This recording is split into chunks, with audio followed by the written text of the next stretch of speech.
कवेररूपाक्षतपोपकृतं वेदान्तदेशिकेतीन्द्रमहन्दवद्ये श्रीमद्रङ्गचटारिसंयुराल्लब्धाकमान्दद्वयं श्रीमद्वेदरूपोद्वहाद्यसृजित्पादारविन्दाश्रयं श्रीमद्वेदवतं सदेशिकैतैकेकारुण्यवीक्षात्वं देवेरङ्गतुरेण शासनमसं नारायणं योगिं श्रीमते श्रीमन्त्रपोरश्रीवेदान्तदेशिकेतीन्द्रमहादेशिकाय नमः श्रीमते श्रीलक्ष्मीनृसिंहदिव्यपादुकाचैवक श्रीमन्त्रपोरश्री नारायण यतीन्द्रमहादेशिकाय नमः இப்பவும் நாம் அகோபில மடம் ஆஸ்தானமாக இருக்கக்கூடிய அகோபில மடத்தில் நாம் 46வது ஜீராக பொறுப்பேற்று நடந்துருக்கோம்.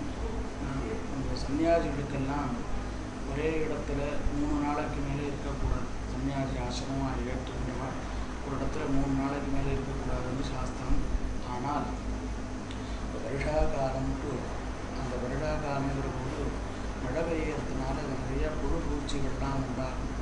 அதை நாம் நடந்து போகிறதுனால அதை மிதிச்சுட்டால் ஹிம்சை ஏற்படுங்கிறதுனால 2 மாதம் ஒரே இடத்தில் தங்கலாம். அதாவது ஆஷாட மாதத்துக்கு மேலே இது ஆரம்பித்து 2 மாதம் எங்கேயுமே போக வேண்டாம். அந்த காலத்தில் ஒரே இடத்துல இருக்கலாம்னு தர்மசாஸ்திரங்களில் சொல்லியிருக்கார்.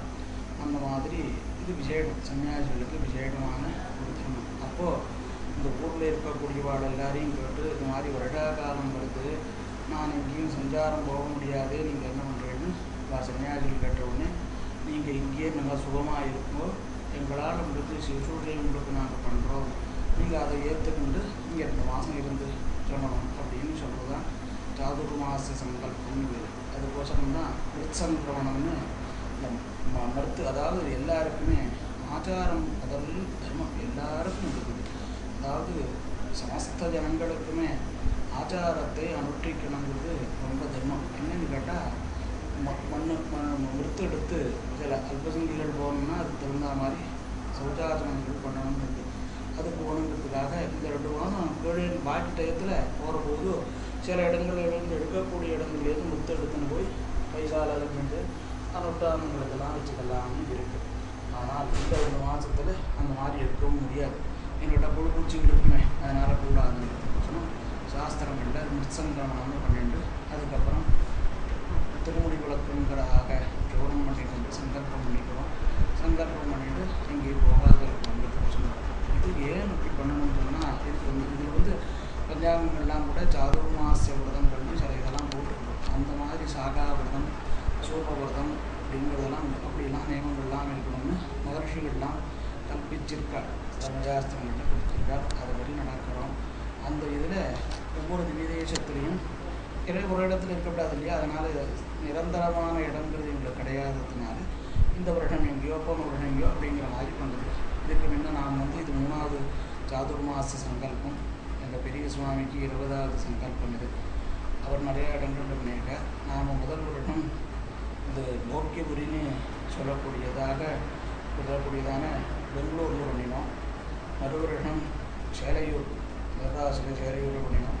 இந்த வருடம் இந்த புல்லாரண்ய க்ஷேத்திரங்கிற ஆதி ஜெகநாதமான ஆதிசேதுவனுடைய சமுத்திரக்கரையில் இந்த வருடம் நாங்கள் சங்கல்பம் பண்ணியிருக்கோம். இந்த புல்லாரண்ய க்ஷேத்திரத்துக்கு ரொம்ப விசேஷம் என்னன்னு கேட்டால், எம்பெருமான் தானே தன்னுடைய திருவடி, அவனுடைய திருவடி வட்டிடம் துணை கூட பாரத தேசம் கூட அவனுடைய திருவடி வட்ட இடம்தான். ஆனாலும் கூட இங்கே தர்பசயனத்தில் பெருமாள் எல்லாருக்கும் சர்வலோக சரண்யாயம், சர்வலோக சரண்யம் எல்லாருக்குமே சரண்யனாக இருக்கக்கூடிய எம்பெருமான் இங்கே சமுத்திரராஜனை குறித்து சரணாகதி பண்ணினான். அங்கே அப்பேற்பட்ட இந்த சேது சொல்லிங்க தான் விபீஷணாழ்வானுக்கு சரணாகதி, பெருமாளத்தில் சரணாகதி விபீஷணன் தான் பண்ணினான். பகவானுடைய சரணாகதி தத்துவத்தை ராமாயணத்தில் பல இடங்களில் தெரிஞ்சுக்கின்றாலும் கூட இந்த இடத்துல ரொம்ப விசேஷம். அப்பேற்பட்ட இந்த புல்லாரண்ய க்ஷேத்திரம் இருக்குது. இந்த க்ஷேத்திரத்துக்கு விசதமாக விசேஷமான பலன்கள்லாம் க்ஷேத்திரமாக இதில் இருக்குது. அதை தவிர திருமங்கையாழ்வார் 20 பாசுரத்தினால இந்த பெருமாளை மங்களாசாசனம் பண்ணியிருக்கார். அப்பேற்பட்ட பெருமாளுடைய திருவடிவாரத்தில் யார் சேவித்தாலும் பிதர்களுடைய சாபங்கள், இந்த நவக்கிரகங்களுடைய தோஷங்கள், நவக்கிரகங்களில் ராகு கேதுக்கு பரிகாரம் பண்ணுங்கோ, சர்ப்பசாந்தி பண்ணுங்கோ, இன்னொன்று பண்ணுங்கோன்னு சொல்லுவா. பாக்கி ஊர்லன்னா நாமே கொண்டு போய் ஒரு அரச மரத்தடியில் அரசும் வேவு போய் இருக்கக்கூடிய மரத்தடியில் நாமே போய் பிரதிஷ்டை பண்ணிக்கலாம். ஆனால் இந்த ஊரில் அர்ச்சகமுகேன்னு பெருமாள் தானே பிரதிஷ்டை பண்ணுறதாக ஒரு ஐதீகம் இந்த ஊருக்கு. அது வந்து பார்த்தா இந்த ஊரில் ஒரு எல்லா இடங்கள்லையும் ஆலமரங்கள் தான் விழுது விட்டு அந்த விழுது பெரிய மரமாக ஆகும். ஆனால் இந்த திவ்ய தேசத்தில் அரச மரம் கோவிலுடைய மரம் பெருமாளுடைய மரம். அந்த இடத்துல என்னென்னா அரசு இன்னொரு இடத்துல அந்த களை போய் அந்த களைக்கு இன்னொரு களை அப்படி அங்கே அது ஒரு மரமாக ஆச்சு. அப்பேற்பட்ட விசேஷமான இந்த திவ்ய தேசம். இந்த திவ்ய தேசத்தில் இந்த மாதிரி ஒரு பெருமாளுடைய சேவிக்கிறதுக்கு எப்போவுமே சன்னியாசியாக இருக்கக்கூடியவன் பரோபகாரமாகத்தான் இருக்கணும்னு சாஸ்திரங்கள். அதை மாதிரி நாங்கள் இந்தூரில் சங்கல்பம் பண்ணுறதுக்கு என்ன ஒரு காரணம்னு கேட்டால், இங்கே நம்ம சேவிக்கிறதுக்கு சேவார்த்திகள் வந்தாளானா அவளுக்கு ஆச்சரியமான ஒரு பெரிய புண்ணிய காரியங்களாக கிடைக்கட்டுமேங்கிற ஒரு உத்தேசத்தில் தான் எங்களுடைய சங்கல்பமானது இங்கே பண்ணியிருக்கோம். ஏன்னு கேட்டால் இங்கே வந்தால் சேது ஸ்நானம் சேது ஸ்நானத்துக்கு பண்ணினா ரொம்ப விஜயனும் பெருமாளை சேவிக்கிறதுக்கு விஜயமாச்சுன்னு இந்த திவ்ய தேசத்துக்கு பண்ணியிருக்கோம். இந்த மாதிரி நம்மளுடைய தர்மங்களை நாம் ஒழுங்காக அனுஷ்டிக்கிறதுக்கோசரம் தான் ஆச்சாரியங்கிறது என்னன்னு கேட்டால் ஆச்சினோதி சாஸ்திரார்த்தான், சாஸ்திரங்களுடைய சொல்லப்பட்ட அர்த்தங்களை தெரிந்து கொண்டு அதன்படி நாம் நடக்க வேணும். தான் நாம் நடக்க வேணும்னா நான் மட்டும் புறத்தியார் உபதேசமாக இருக்கக்கூடாது. புராணம் சொல்கிறவன் என்ன பண்ணுவோம் இப்படிலாம் இருக்கணும்னு சொல்லுவனே தவிர தான் அனுஷ்டானத்தில் இருக்கானான்னு பார்த்தா ரொம்ப சிரமம் சொல்கிறது இல்லை. அது மாதிரி இருக்கக்கூடாது. எது ஆச்சாரதி சிரேஷ்டா, நாம் எது அனுஷ்டானம் பண்ணுறோமோ அதை பார்த்து சொல்லணும். சில பேர் இடத்துல என்னன்னா நம்மளுடைய ஒரு ஆச்சாரங்கள் சந்தியாவந்தனாதி கர்மாக்களெல்லாம் நம்ம தெரிஞ்சுக்கணும்னு சொன்னால் பெரியவாளத்தில் காலக்ஷேமம் பண்ணுறதுன்னு ஒரு சம்பிரதாயம்னு சொல்கிறோம். அதை சில பேர்கிட்ட என்னன்னா காலக்ஷேமம் நம்ம பண்ணுறதை காட்டணும் அவளோட கூட இருந்துவிட்டாலே போகும். கூட இருந்தாலே அவள் எப்படி பண்ணுறா, இந்த அனுஷ்டானம் என்னவாகணும், மாலை ஏந்துக்கிறதுலேருந்து ராத்திரி படுத்துக்கிறவனும் அவளுடைய அனுஷ்டானங்கள் என்னமாகிறதுன்னு தெரிஞ்சுட்டாலே இதுவே ஆன்மீக காலக்ஷேபமாகும்னு இவாள்லாம் சொல்கிற வழக்கம். அந்த மாதிரி நாம் எல்லா ஜனங்களும் நம்மளுடைய தர்மத்தை பண்ணணும். ஸ்ரேயான் சுதர்ம பரதர்மம் பாபவாகான்னு நம்மளுடைய தர்மம் இருக்கே இது ரொம்ப உசந்தது. பொருத்தியாருடைய தர்மத்தை நாம் இப்போ அனுஷ்டிக்கிறதுனால தான் நாம் பலவிதமான சிரமங்களை அனுபவிக்கிறோம். அந்த சிரமங்கள் நமக்கு வர வேண்டாம்னு சொன்னால் என்ன பண்ணணும்னு கேட்டால் நித்தியம் அகரக சந்தியா உபாசீதான்னு வேத சாஸ்திரங்கள்லாம் வருது.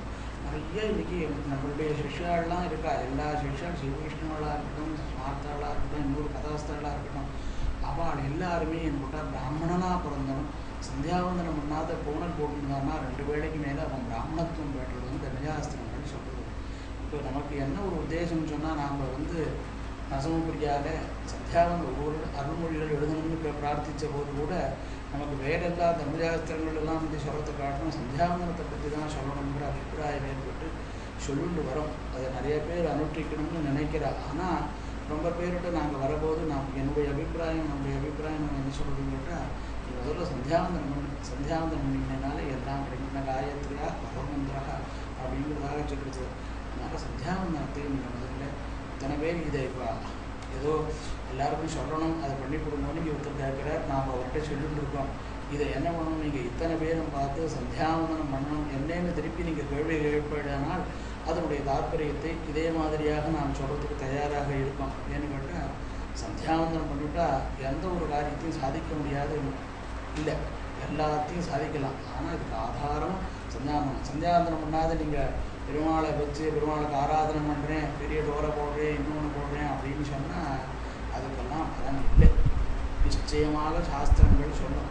நம்ம சந்தியாவந்தனம் பண்ணாதவங்க போய் பெருமாள் வந்து நான் பெருமாளுக்கு நித்தியம் துபாராதனை பண்ணுறேன், ஒரு 2 கூடலை புட்பத்தெடுத்து பூஜை பண்ணுறேன்னு சொன்னால் அவனை அதை ஏற்றுக்கிறது இல்லை. சந்தியாகீனா அசுச்சிக்கு நித்திய கர்மஹா சர்வ கர்ம சொல்லியிருக்காரு. சந்தியாவந்தனம் பண்ணலைன்னா அவன் சுத்தன் இல்லை, எந்த கர்மாவுக்கும் அதிகாரம் இல்லை அப்படின்னு சாஸ்திரங்கள் சொல்கிறது. அதனால் முதல்ல நம்மளுடைய தர்மத்தை நீங்கள் தெரிஞ்சுக்கணும். அதை முதல்ல தெரிஞ்சுக்கக்கூடியதுக்கு இந்த மாதிரி ஒரு மகான்களுடைய நல்லதுகளை கேட்டுக்கணும். கேட்டது மட்டும் போகாது, இது என்ன ஒன்றும் நமக்கு அது உபயோகம் பண்ண முடியுமாக அதில் எப்படி நாம் தெரிஞ்சுக்கணும், அதனுடைய விஷயங்கள் என்ன இருக்குங்கிறத கொஞ்சம் கேட்கணும். நமக்கு தெரியலையாக்கும் இதில் வந்து கௌரவம் பார்க்க வேண்டிய நிர்பந்தம் இல்லை. ஏன்னு கேட்டால் நம்மளுடைய ஸ்வரூபம் வீணாக போகாது. அதுக்கோசரம் இதை நாம் இடத்துல தெரிஞ்சுக்கணும். அது மாதிரி எல்லா விஷயமும் நிறையா பகவான் நமக்கு இந்த போய் உபகாரம் தான் பண்ணி கொடுத்துருக்கானே தவிர நம்ம சரீரம் நல்லா இருக்கணுங்கிறதுக்கோசரம் தான் சந்தியாவந்தனம்னா என்ன ஆகுதுன்னு கேட்டால் அப்பப்போ பண்ணுற ஒரு சின்ன சின்ன சிறு சிறு தப்புகள் கூட போயிடும். அப்படிங்கிற ஒரு சாஸ்திரம் இருக்கிற போது இது ரொம்ப சுலபமான காரியம். இதை நீங்கள் பண்ண வேண்டும். இதே மாதிரி மேற்கொண்டு சந்தர்ப்பம் வர போதெல்லாம் நிறையா நல்ல விடயத்தை நாம் சொல்ல தயாராக இருக்கணும். ஆனால் நீங்கள் இத்தனை பேரும் அதை கேட்டு அதுபடி நடந்தால்தான் சொன்னதுக்கு பிரயோஜனம் உண்டுன்னு நம்முடைய அபிப்பிராயம். அதை எல்லாரும் அது மாதிரி அனுஷ்டிக்கணுமான எங்கள் ஆராத்திய தெய்வமான லட்சுமி சிம்மத்தில் பிரார்த்திக்கிறோம். மேலும் இதை பற்றி சமயம் வரும்போதெல்லாம் தொடர்ந்து சொல்லுவோம்.